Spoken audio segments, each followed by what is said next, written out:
Boruto is probably one of the most divisive sequels ever created. The potential and expectations for the next entry into the Naruto series was going to be astronomically high. And honestly, as a direct sequel to Naruto, Boruto kind of falls flat.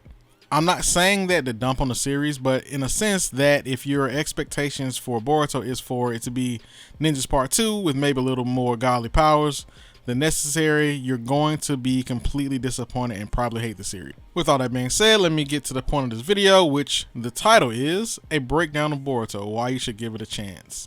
I just wanted to note before we get started, this is only going to cover the manga. The anime has its own canon, but it's a lot harder to follow because there's so many episodes and fillers that aren't really fillers.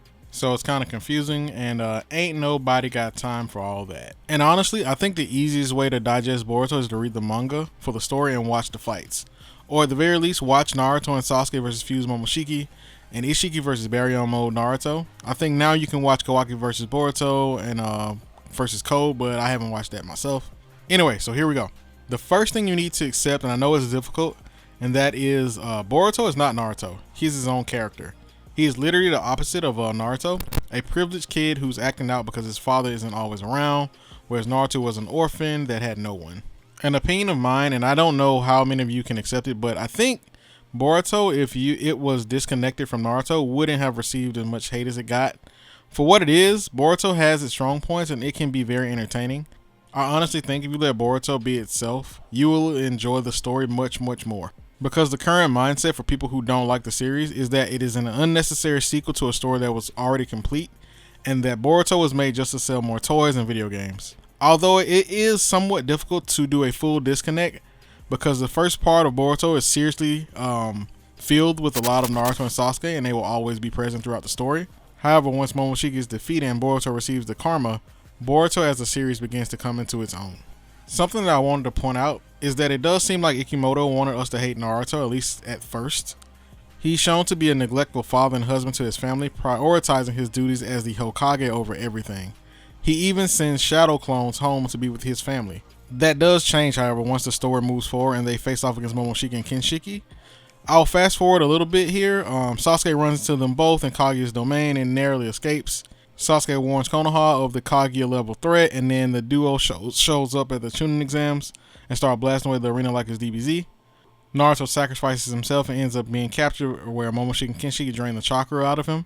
Momoshiki and Kinshiki fight the 5 Kage until they eventually fuse to defeat them. Sasuke shows up with Boruto. Then you get the cool scene where Naruto and Sasuke fight against the golem and eventually wear down Momoshiki. Then, he absorbs more chakra because, the people show up or whatever. And then Boruto has to deliver that final blow. The final father-son Kamehameha Rasengan, which is pretty cool throwback to DBZ. But I do think the anime did a little bit better than the manga here. Anyway, this moment is very important for Boruto as he has finally become acknowledged by his father, the Hokage, as the only one who can defeat Momoshiki, pretty much giving him the admiration he desired, as well as becoming a true shinobi who must protect the village. Well, in this case, the whole world, at all costs. And I particularly pointed this part out because this is where the big shift in the series happens. It is kind of early on in the manga, but I can't remember in the TV show like how many. I think it's a lot of episodes before this happens. But this is where the show kind of changes from Naruto and it really starts to become Boruto. And that is when the karma is introduced and also given to Boruto from Momoshiki. So karma pretty much flips what we thought about Naruto as a series on its head. Basically, karma becomes the ultimate plot device. Let me explain. What would be the biggest issue for Boruto as a character to be relevant versus these alien monsters? He doesn't have a Biju or a Rinnegan or anything like that. And based on the fight versus Fuse Momoshiki, something of this magnitude will be needed to be able to stand toe-to-toe with an Otsuki level threat.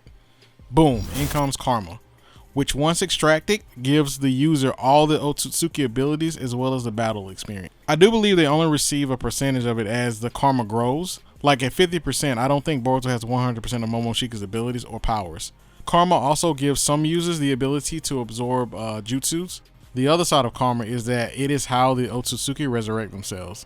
Essentially, it's a backup file, but the way they give it to a new host is like a computer virus.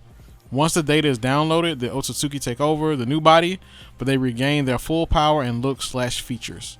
Also, I just noticed something. Essentially, it is a much better and somewhat unavoidable version of Orochimaru's body snatch jutsu. By unavoidable, I mean Sasuke was able to defend off Orochimaru from snatching his body, but the Otsutsuki karma can't be stopped, as far as I know. The resurrection part, I mean. I know Momoshiki sacrificed himself so Boruto wouldn't die because it was his vessel or whatever, but that's different. He willingly did that. That wasn't the extraction failing, though. Real quick, I will touch on the scientific ninja tools now. When we're first introduced to the scientific ninja tools, they're displayed as basically a cheat code. A device loaded with chakra that anyone, even a user who has no chakra, can use. Boruto uses them to, unbeknownst to his father during the Chunin exams, to give himself a leg up on the competition. Eventually Naruto finds out and scolds him, but in reality all Boruto wants is for his father to be around and for him to acknowledge him. I do believe the main purpose is to show just how different Boruto and Naruto are, in the sense that Boruto is a kid born with everything, even the acknowledgement from the village, but even so, all he wants is the attention from his father. Whereas we all know Naruto was born with nothing and got only negative attention from the village. However, the third Hokage and Iruka were there for him. I do think the main purpose of the ninja tools was really used for Kawaki's and the Kara member source of powers backstory. I say this mainly because the tools aren't relevant for any of the main cast besides Kawaki. I wouldn't have been surprised if originally Mitsuki was adjusted using ninja tools as a source of power from Orochimaru, because we all know how he gets down with the experimentation, but sadly this is not the case. Switching gears to the Otsutsuki, and I think I might make a separate video on them, but the reason you probably don't like Boruto stems from them by extension of Kaguya. Kaguya is probably the most hated character in Naruto, at least in part 2, because she not only ruined Sasuke and Naruto's chance to take down Madara as their crowning achievement, but she also spiraled Naruto from the story of ninjas and the cycle of hatred to aliens that are trying to devour the planet. Which, let's be honest, I have to agree is somewhat whack. Kaguya was a terrible direction. I'm not sure why Kishimoto decided to go with that route. And not only that, Kaguya isn't even an original character. She's literally just a carbon copy of Kimimaro, and his clan turned into some kind of deity. You can spin it and say, oh, it was foreshadowed and they worshipped her and da da da da, but whatever. Nah, she's kind of just meh. Anyway, once you get past Kaguya, the series explains into more depth the Otsuki Clan and how it ties a lot of things that happen in the end of Naruto and makes it a lot more cohesive. Obviously, Ikimoto had time to plan Boruto out, and Kishimoto is helping now as well. This is a bit contradictory of what I said earlier, but about letting Boruto be its own story, but you can't absolutely disconnect Boruto from Naruto, as its theme is a continuation, but most I say that to give Boruto a chance to become its own story. For example, the question of what is Kaguya is answered clearly. We know now she's an Otsutsuki, a secondary member that was meant to be devoured by the Ten Tails so that the main member of the clan can eat the fruit. She could then come back through karma. However, she didn't like this, obviously, and stabbed her partner in the back, and it all ties into Jigan and Kawaki's story, which to me gives Kaguya's character and the ending of Naruto a lot more depth, regardless if we all agree with the direction or not. You also learn about the purpose of the Otsutsuki, which is ultimately evolution and then ascension to godhood, with Shibai being the lone example of one who has obtained this state. Not much is known about Shibai besides his remains being left and parts of his remains being fed into different cyborgs like Ada and Damon. Next, I want to talk about Kawaki. Boruto and Kawaki are complete opposites, and this comes into play later in the chapters prior to the Blue Vortex coming out, but Kawaki and Boruto actually really do switch places. So Kawaki is pretty much angst the character, but I do like that even though he's very flawed, his intentions are always very clear. Protect Naruto at all costs, and to a lesser extent, the things Naruto cares about the most, like the village. This is somewhat ironic because Boruto is still Naruto's son, but since Boruto is an Otsutsuki, he kills him when Momoshiki takes over his body, temporarily when they were fighting Code. Anyway, Kawaki's life is much closer to Naruto than his own son. He did have a father, but he beat him and then sold him to Jigan. So yeah, not much of a father. He is also wanted the same way Naruto was, where he is the vessel for Shiki. As mentioned earlier, I do think the whole ninja tool thing was really meant to amp up Kara and Kawaki, as Kawaki's entire body is almost completely composed of scientific ninja tools. Kawaki's introduction also shows there are other members with karma marks currently living on Earth. Kawaki is a bit unhinged, but he comes to respect Naruto as he figures out more about his life, as well as when Naruto risks his own life to save Kawaki versus Delta. A switch goes off in Kawaki's head that no matter what, Naruto must be protected. Kawaki shows almost yandere level of love for Naruto, but in a father, son, or brother sort of way. I mean, it kind of makes sense because Kawaki was so used to being used as a tool that his humanity was almost disconnected from him. He receives real affection and care for the first time, and he doesn't want to ever let that go.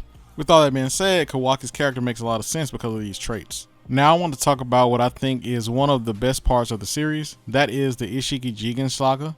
Ishiki comes off completely different from any Otsutsuki.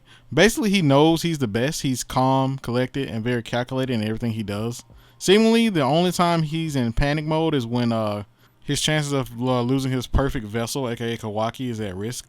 What's interesting about Ishiki is that unlike the other Otsutsuki, he is willing to work with humans and even be nice. I never get the impression that he won't give others the things that he promises to them, as long as they keep up their end of the bargain. Now, the only thing that doesn't make sense is everyone's desire to want something from Jigan like a model requires there to be an Earth. Well, once all the chakra is sucked away from the planet, it's going to literally die. So, not sure what he's going to do once he gets his daughter back, you know? Maybe he'd like beg Ishiki to take him and his daughter with him or something. After Ishiki dispatches Delta and the others to retrieve the escaped Kawaki, we find out more about his plan to feed himself to the Ten Tails, then resurrect with Karma. As his plan begins to fall through and Kawaki joins Naruto's side, Jigan faces off against Sasuke and Naruto after Sasuke Dimension hops in and knocks him back. This is where Boruto as a series starts to truly arrive and show the scale difference between Shippuden and itself. Naruto and Sasuke almost seem nerfed compared to their Part 2 counterparts, but this is not the case. Jigan is just that powerful and pretty much confirmed stronger than Kage or anyone in Naruto Shippudenverse. And note that I said Jigan, not his true form Ishiki Otsutsuki. Jigan is able to defeat them both, Naruto and Sasuke at the same time, revealing his abilities over time and basically just beating them with chakra rods and pure hands. And that is something I really liked about Ishiki over the other Otsutsuki. His taijutsu is a major part of his kit. Yes, he does use a dojutsu and shrink himself in objects, but at the end of the day, the majority of the damage is just coming from straight hands. Now I'll talk about Barum Mode really quick. Basically, Kurama is blowing away his life energy to give Naruto a super amp. However, the energy is rapidly draining as he fights Ishiki. The thing about this mode is that each strike takes off the lifespan of the opponent, in which Ishiki I think had 2 days, but that time basically got reduced to minutes after trading blows with Naruto. And I'll say this one more time, if you don't want to watch the series, which I didn't, watch the Barum Mode Naruto versus Ishiki fight. It's pretty much necessary at this point. Back to the fight, Naruto eventually runs out of time in his Barum Mode, and unfortunately, Kurama leaves us and Sasuke loses his eye. But this is also where the series shifts to complete dependence on the new generation. And in my opinion, if Boruto must exist, then I think this is a good thing. The show cannot keep living in Part 1 and Part 2 of Naruto's shadow.